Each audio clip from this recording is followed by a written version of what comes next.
Hi everyone, here we've got HTC Desire 20 Pro and let me show you how to clear credentials on this device.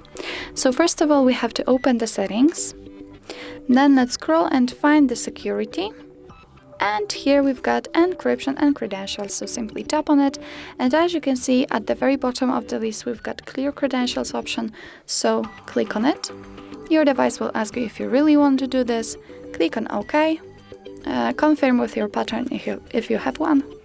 And as you can see, credential storage has been erased successfully. So that's all. This is how to clear credentials in your HTC Desire 20 Pro. Thank you so much for watching. I hope that this video was helpful, and if it was, please hit the subscribe button and leave the thumbs up.